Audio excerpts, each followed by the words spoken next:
guys, it's Coral. And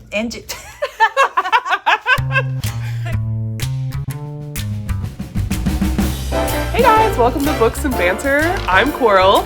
I'm Jamie. And we're coming at you live from Purcell Public Library to talk to you guys about some of the romance books you may have missed this summer that you definitely should check out.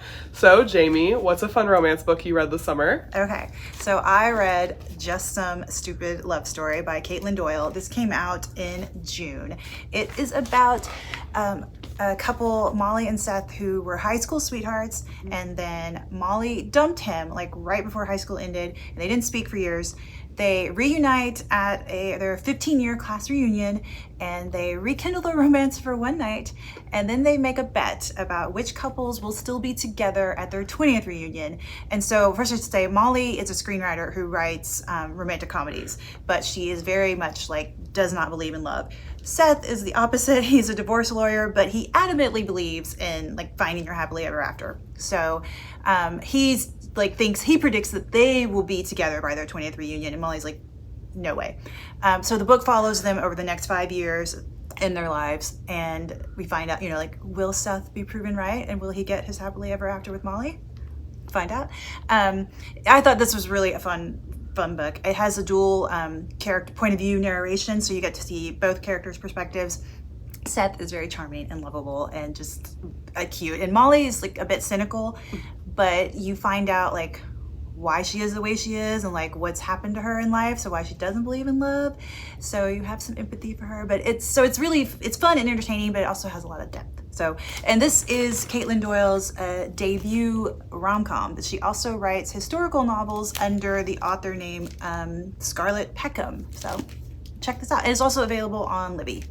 That's great. I love a second chance romance, and I love that it takes place over multiple years. That's so fun. I feel like so many romance novels are okay, 3 months, that's all we're getting. And where we're getting married or something. Yeah, absolutely. So that sounds like a lot of fun. So you haven't read this one yet? I have not read that one yet. I'm going to have to add it to my TBR. Yeah, for sure. And it's got really cute purple pages. Oh, that's so cute. So.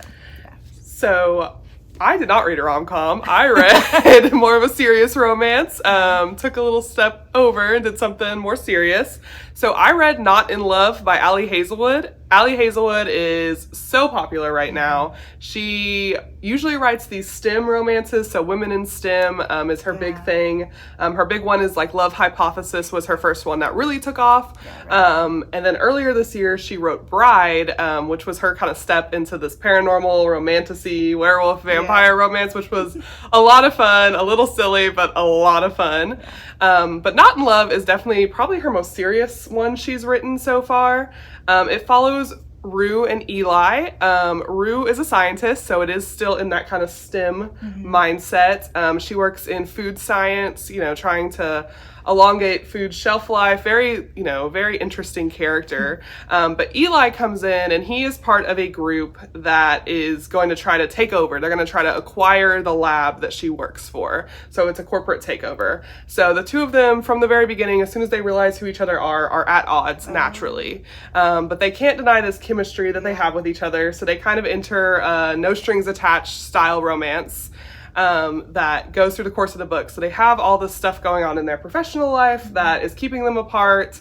A lot of people around them are saying, hey, this isn't a good idea, this isn't going to end well, but they can't deny this attraction that they have for each other. So they have to work out what is going on between them and also kind of deal with what is happening at the lab, trying to uncover some secrets there. Why is this takeover happening? What is the history with Eli and Rue and why everything is going on? So definitely not as fun and flirty as a rom-com, but still something different, something refreshing.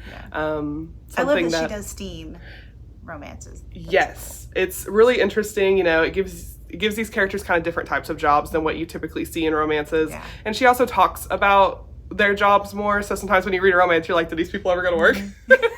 But Ali Hazelwood's books, these characters do have an interesting job and have this kind of depth that you don't always see in romance novels. Cool. Yeah, I'm excited to read that too. I've read The Love Hypothesis, but I haven't read anything else. So. Yes, absolutely. All right. Well, And as a final reminder, please remember to check the content warnings on any of these books you read.